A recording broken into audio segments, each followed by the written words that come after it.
We are back once again with Japan Rail on a fantastic journey on the island of Shikoku. We'll be traveling on the Shikoku Mannaka Sen Nen Monogatari sightseeing train. This is certainly a must-do for any train enthusiast, and well off the beaten path in the mountains of Shikoku. Let's enjoy the sights, food and drinks, and experiences this lovely train provides.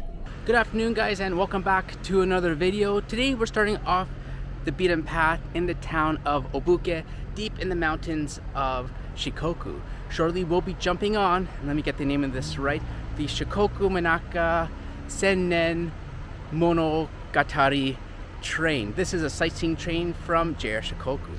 The train is set to depart at 2:21, so come along, let's enjoy this lovely fall day in Western Japan as we go from A to B. And of course, if you're interested in planning a trip to Japan and riding on one of these trains, stay to the end of the video and I'll show you how you can go about getting a ticket. Our day starts in Kochi, a few days after we arrived from the previous video. Since we'll be riding on the inbound trip later this afternoon, we first have to reach the starting point, and this limited express bound for Okayama did the trick.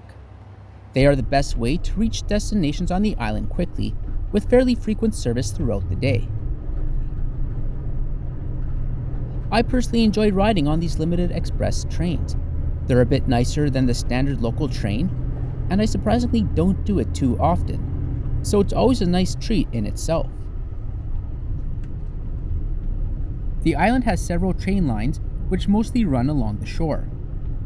Currently we're headed to Oboke in Tokushima Prefecture, the starting point of our train.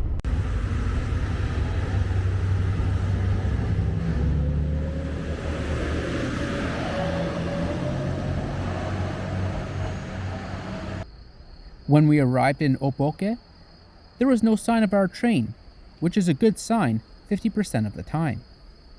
But that gave us a chance to appreciate the station. And I love these rural stations of Japan, and we'll be lucky to see a few more today.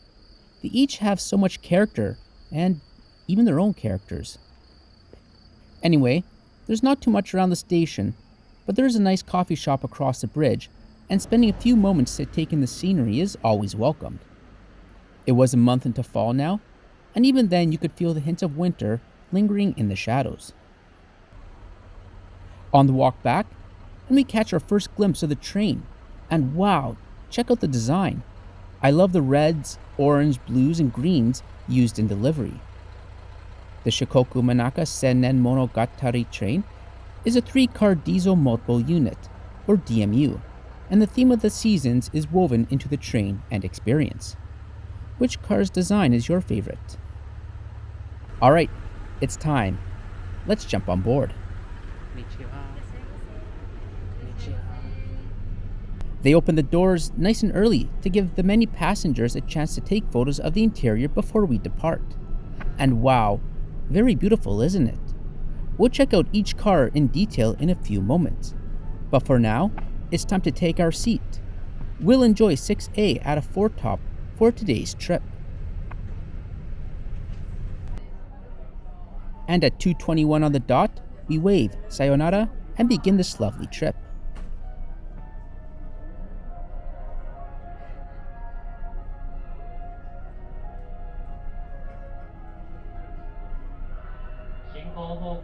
It's 2 hours, 54 minutes end to end as we work our way north. We'll arrive in Kotohira Station in neighboring Kagawa Prefecture on the north side of the island. Now that we're underway, let's check out the interior. We are in car 1, the Haru Akari. This car is designed, perhaps as a forest, with a dark wood interior, green seats, and soft lighting.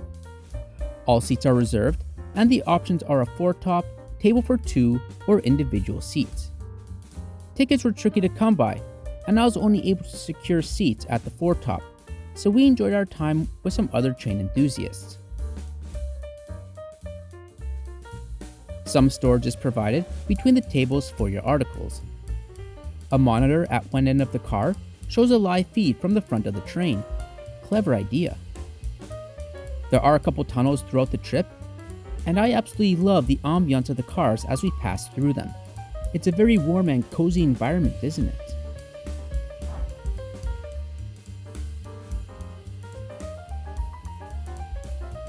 The middle car is named the Natsu Sugashi.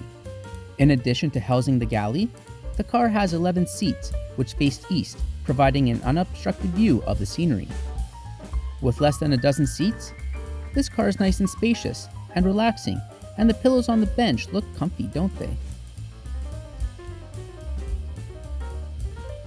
The monitor with the live feed from the front is mounted in the middle of the car.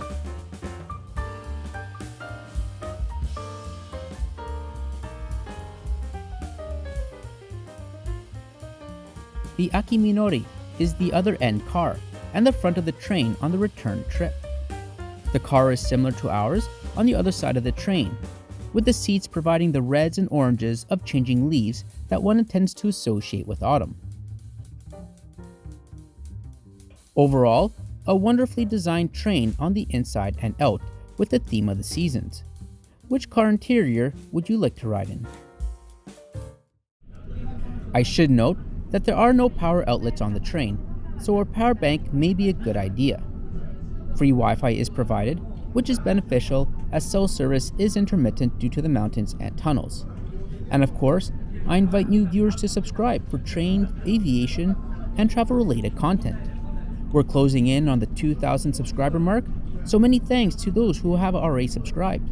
I always enjoy reading the comments from our little but growing community.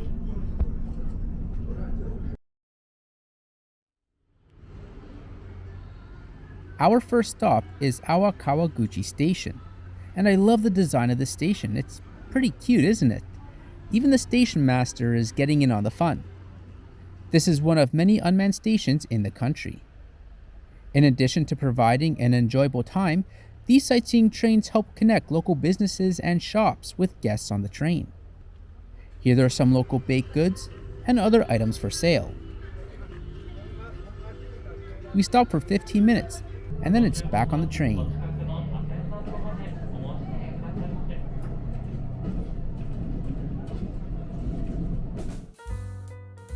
Of course, an important component to any sightseeing train are the foods and drinks, and a menu is provided for each guest at their seat. It's a pretty nice menu, ranging from light snacks to small meals and desserts, with a variety of beverages. Our order was taken soon after departing. I went with a draft beer and a smoked cheese plate, which paired quite well. The recommended dessert was also a solid call. The raspberry coulis was particularly memorable. If you are looking for something a bit special, a generous bento can be bought as well, but do require advanced purchase, either online or at a JR Shikoku ticket office, but more on those in my next video. For now, it's time to cheers to another fabulous train and enjoy some sights from the trip.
At 3:17, we pull into Awakawaguchu Station for 9 minutes.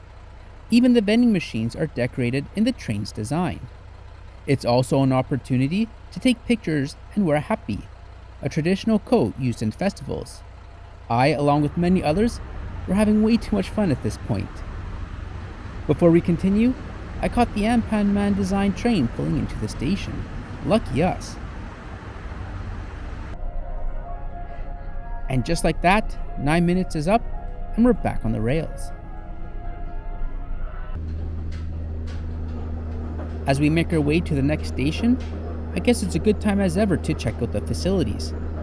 There are 3 on board, and they were clean as expected. And there's a nice vanity sink between cars 1 and 2.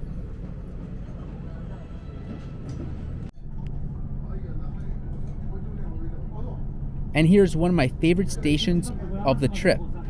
Not for what it has, but for what it lacks. Tsubojiri is a switchback station, and it's seemingly in the middle of nowhere. The front, if you want to call it that, of the station has its name. But there are no roads or bike access, but is reachable by a hiking trail apparently. But the station's main purpose is to allow passage of the trains on the single track. I can only imagine this station would be a great start or end to any Halloween story. Spooky.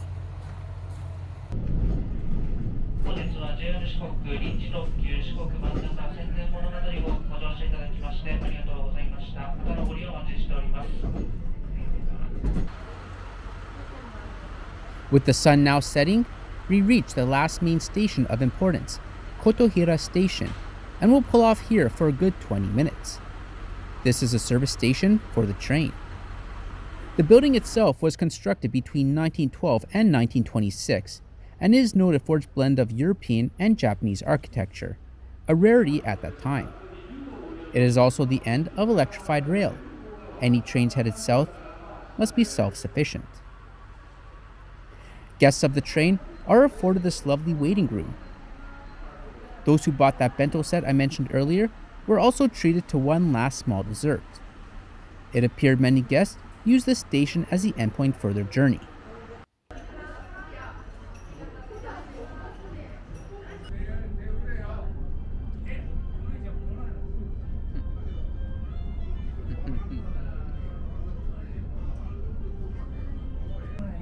It's only 11 kilometers to the end of the line. The absence of the placemat, decorative plant, and ornaments indicates the onboard service is complete, and we're just about there. Overall, this is a fantastic journey through Shikoku. The views were absolutely amazing, and I like how we enjoyed the afternoon service with the autumn sun on a clear day. We couldn't ask for anything better. The staff on board did a fabulous job. In addition to assisting the guests, they would announce sites of importance along the way. The food and drinks were delicious, and I only wish I tried more. The price of the ticket came out to 4,330 yen, plus the cost of food and drinks. This train generally operates from Fridays to Mondays. Like all trains in Japan, tickets go on sale 1 month before the departure date. These trains sell out fast, and even I had trouble getting a ticket. If you are interested in enjoying any of the trains in Japan which you see on this channel, reserve as soon as you can. Tickets can be reserved online or by walking into any Midori no Madoguchi ticket office in the country. Anyway, we made it to Tedotu Station. The train served us well, but it's time to leave it behind. Thank you all for coming along on this journey. Safe travels, and I'll see you in the next video.